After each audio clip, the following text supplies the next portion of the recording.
Good evening. I am Tricia Crowley of the League of Women Voters of Champaign County. And on behalf of the League of Women Voters, the NAACP, the News Gazette, I welcome you to tonight's candidate forum. Tonight's forum is for the consolidated election of April 6th for Urbana Alderman Ward 2. Because of the COVID-19 pandemic, we are unfortunately not presenting this forum in person. We have received many questions for these forums. Similar questions which have been submitted have been consolidated, and consequently, your question may not be asked in precisely the way you submitted it. And due to limited time, we will not be able to get to all of the submitted questions. After this forum, the video will be available on the League of Women Voters YouTube channel and on Facebook within a couple of days. You can also find this video at the nonpartisan site votechampaign.org, which contains a voter guide, and this forum is linked to the candidates' information on this voter guide. It will be also broadcast on UPTV, and the UPTV schedule is available on the City of Urbana website. So I'll be the moderator for this forum. The order for the candidates is alphabetical, therefore Colin Dodson will be first and Christopher Evans will follow. Each candidate will be given 2 minutes asking questions for 1 minute, and at the end, 2 minutes for a closing. And with that, Mr. Dobson, do you want to give your opening statement? Dodson, sure. Right? Sure. Yeah. Okay, I just want to make sure I'm pronouncing it right. Thank you. First, I want to thank the League of Women Voters, the NAACP, and the News Gazette for inviting me to tonight's forum. My name is Colin Dodson. My pronouns are they, them, and I'm running with the Party for Socialism and Liberation for Urbana City Council in Ward 2. I first moved to Urbana in 2008, and I've been a resident of Ward 2 for about a decade. In this time, I've served as the vice president on the board of the Independent Media Center, became the first worker elected to the Common Ground Food Co-op board, and have organized with the PSL and other organizations against ICE and against Trump's repeal of Title IX protections, among many other issues. More recently, I've helped to organize several demonstrations calling for the cancellation of all rents and mortgages, against utility shutoffs, and helped organize and found the Champaign County Anti-Racist Coalition as part of the PSL alongside over a dozen other community organizations. I'm running for City Council because I hope to bring this experience to the council to better represent all Urbana residents. Thank you. Thank you, Mr. Dodson. Mr. Evans. Thank you to the sponsors for this debate. And my name is Chris Evans, and I've lived in Urbana since 1993. I went to Centennial, I went to Parkland, I went to U of I. I was a cabinet maker for a time. I got my degree in fine arts. I was a professional artist. I also worked as a radio producer at a commercial radio station. I worked as a teacher's assistant at the U of I in a Arts for Public Places class. And I joined the Independent Media Center in 2005. And most notably, I worked with Champaign-Urbana Citizens for Peace and Justice for 10 years. And we worked on issues of felony disenfranchisement, racial profiling, police brutality, videotaping the police, opposing the county jail expansion, and issues like that. Did that for 10 years, and then decided to run for city council this year. Just thought it was time to help out, and I ran as a progressive Democrat because the local Democrats that I know most align with my values, and so I'd like to, help. I love Urbana, and I just want to help out. Thank you. We'll start with the questions. Mr. Dodson, you're first. Why is the city of Urbana important to you, and how will the city as a whole be better because of your service on the city council?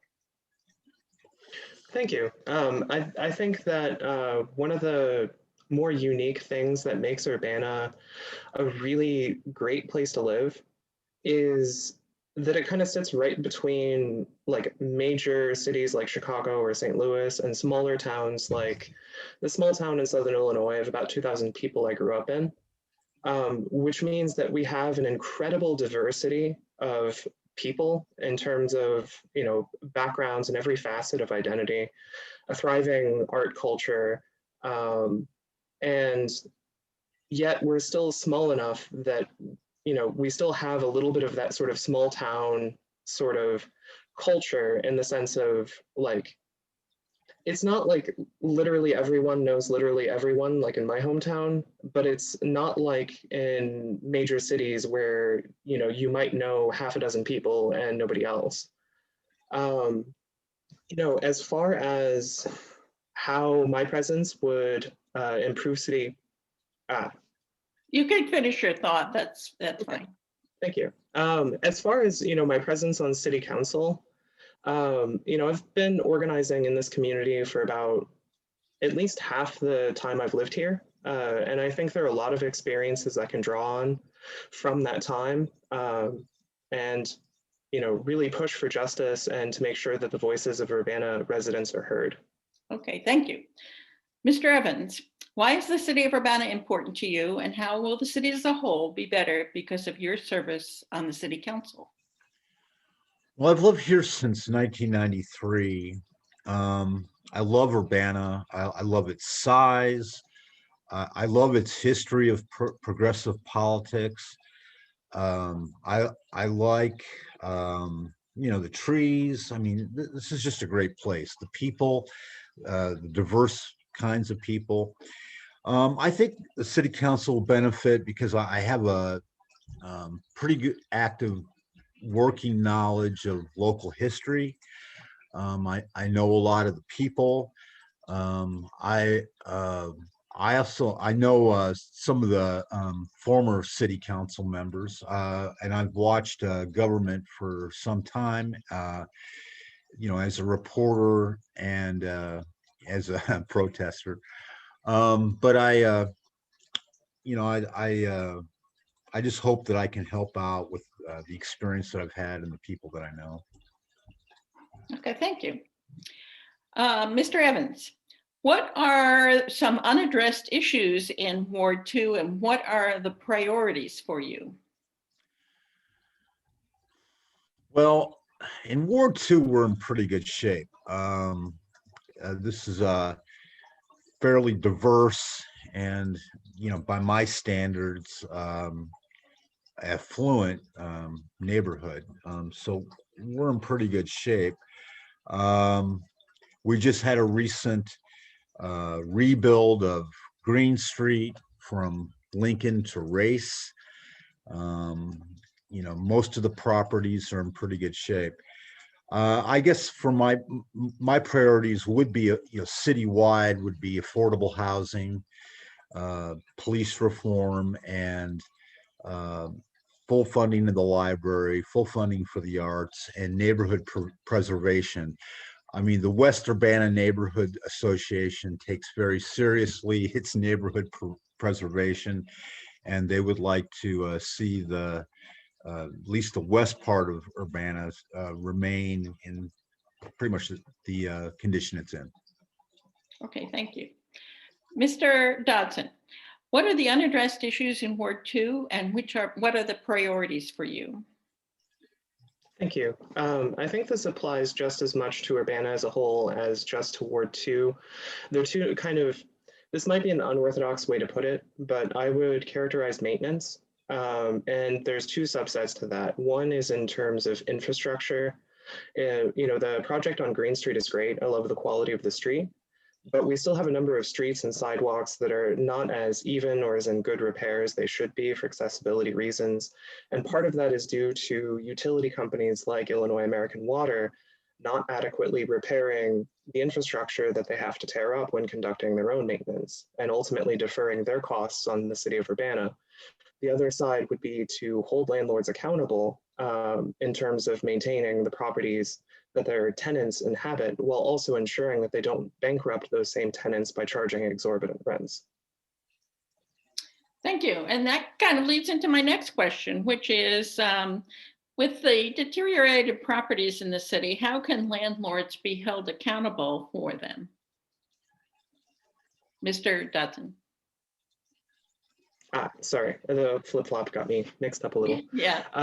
Yeah, so there are two sides to this. One is that the city of Urbana has a pretty excellent building safety division and pretty good rules on the books, though, and even in my own experience, I've seen there are times when they don't quite follow through to the end. You know, I've lived in properties with failing roofs that ultimately were never repaired, and as far as I know, the fees stopped.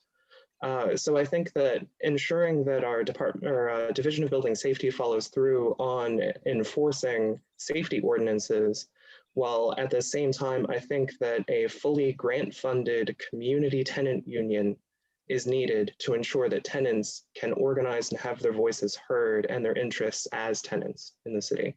So those are two things that I would push for in terms of, you know, ensuring housing that is worthy of dignified human habitation. Okay, thank you. Mr. Evans, there are a number of deteriorated properties in the city, and how can landlords be held accountable for these deteriorated properties? The city of Urbana has an aggravated public nuisance ordinance that it can enforce. The landlords are brought in for a mediation conference with the city inspectors. Recommendations are made in that meeting, and then the landlords are held accountable for making the changes. If they don't, it's $100 a day fine. So it's pretty. I think this was passed in 2010, so it's a pretty serious ordinance, and I'm assuming it's done a good job of effectively enforcing property. Okay, thank you. How will you represent the variety of residents in your ward so that everyone's concerns are heard? Families, students, renters, landlords, homeowners, etc.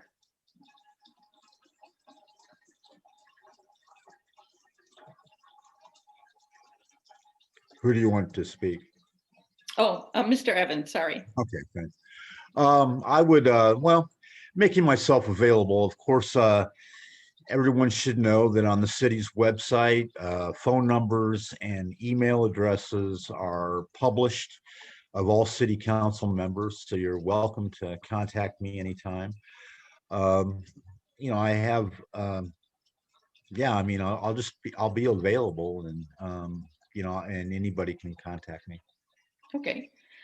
Mr. Dodson, how will you represent the variety of residents in your ward so that everyone's concerns are heard? Families, students, renters, landlord, homeowners, etc.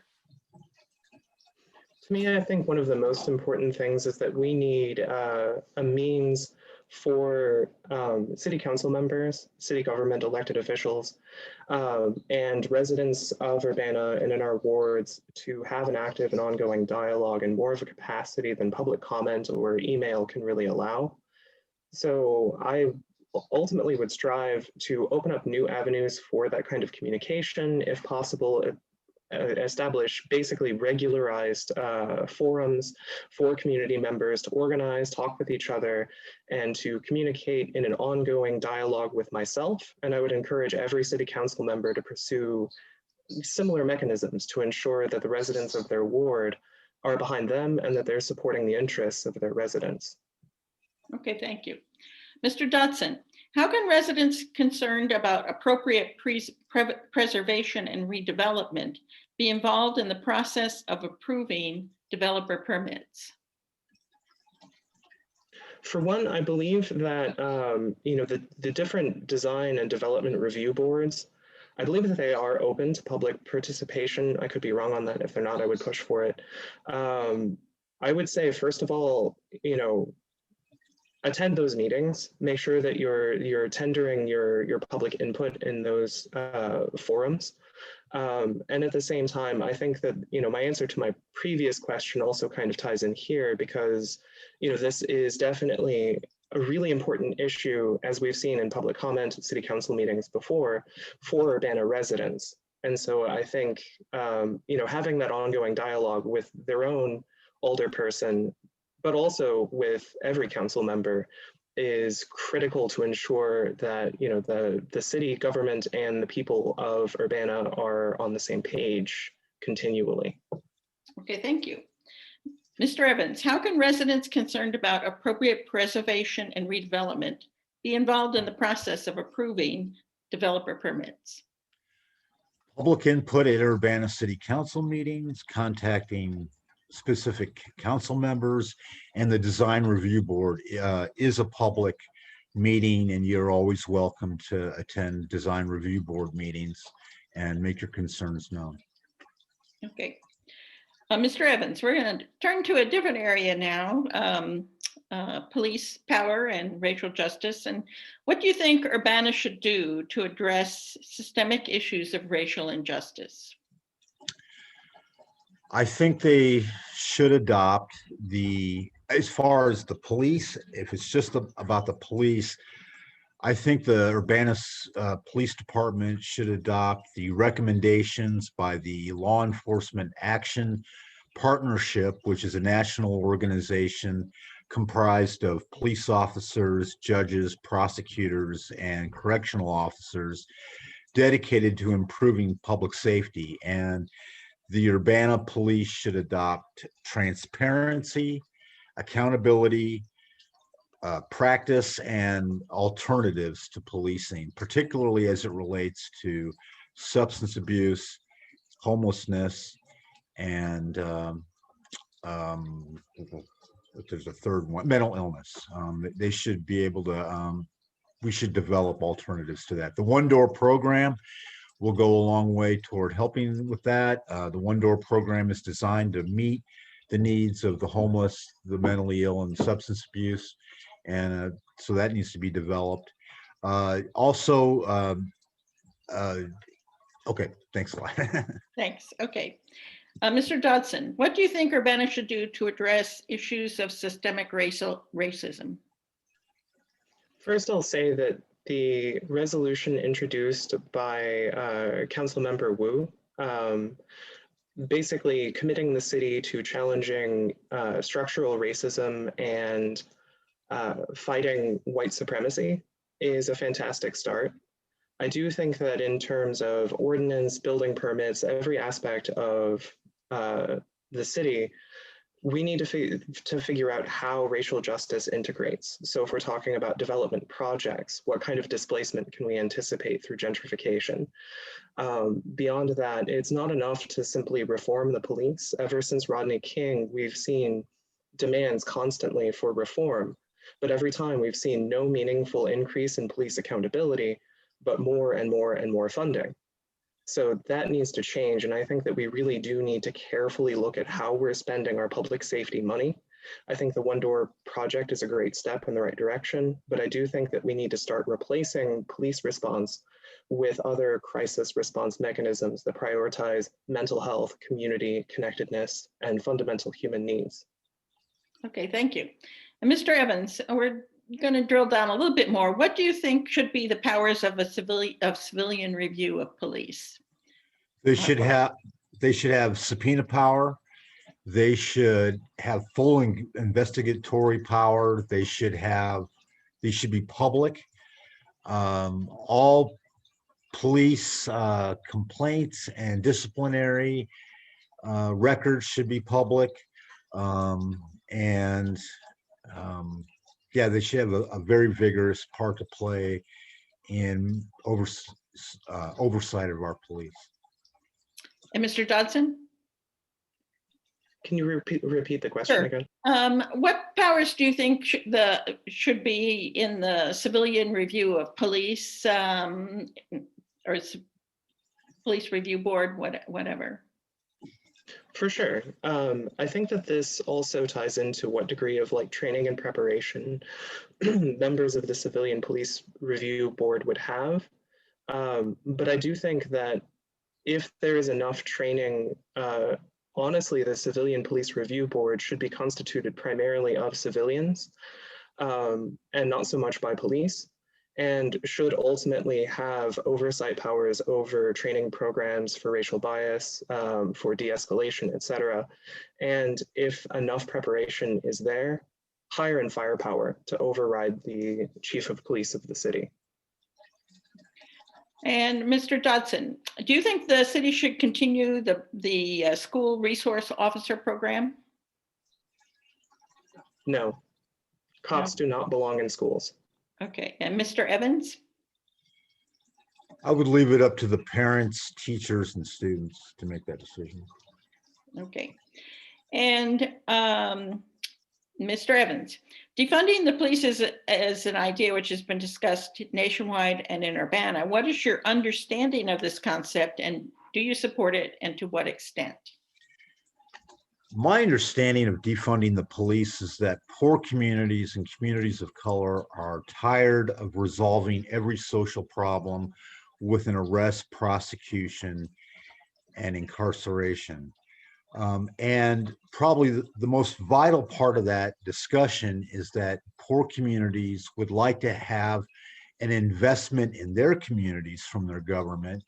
It can't be that the only investment the government makes is just a free car ride to the county jail.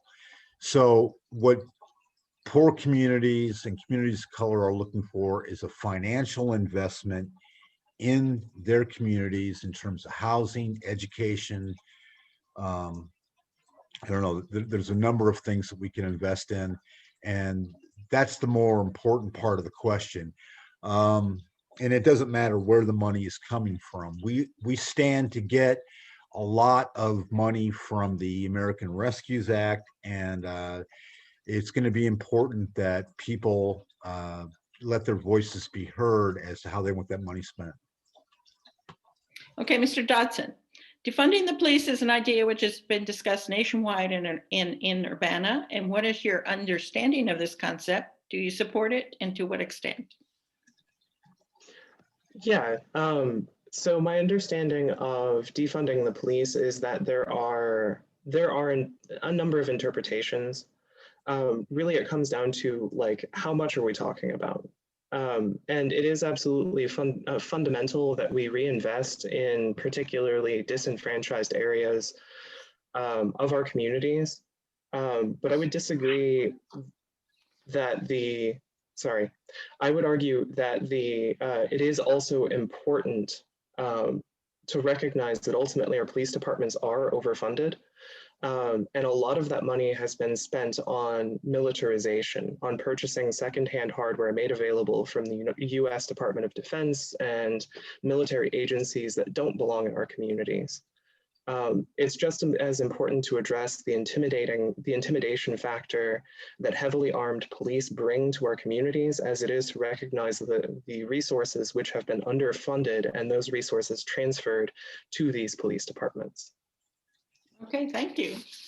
And I think it's time for closing statements. So Mr. Dodson, you went first for opening, you're first for closing.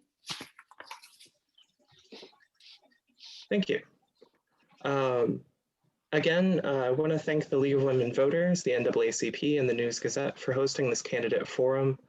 I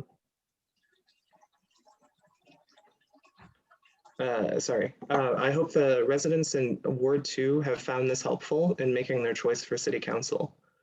If you like what I've had to say tonight and want to learn more about the campaign or volunteer, please visit my website at colinforcouncil.org. Again, that's COLINFOR council.org. And don't forget, you have until April 6th to vote. For information on voting options, check out the county clerk's website at champaigncountyclerk.com/elections. Thank you. Mr. Evans, you have the last word. Okay. I want to thank the sponsors again and thank Colin for running. I love Urbana. And I like doing research. I like doing looking for solutions to problems and crafting policy. I've lived here a long time. I know its history. And I want to help out. So those are the reasons I'm running. You can check me out on Facebook if you want to see more detail. Also, Smile Politely is doing candidate profiles. So look on the online magazine at Smile Politely. And yeah, so, and everybody should vote. And it should be a good council this year. So we have a lot to look forward to. Okay, thank you. And thanks again to the League of Women Voters of Champaign County, the NAACP, and the News Gazette for sponsoring this forum. And thanks to Joanna Von Behrens, who has put this series of forums together and has been our timekeeper tonight. Just a reminder, it's not too late to register to vote for the April 6th election, and the information is available at the county clerk's website.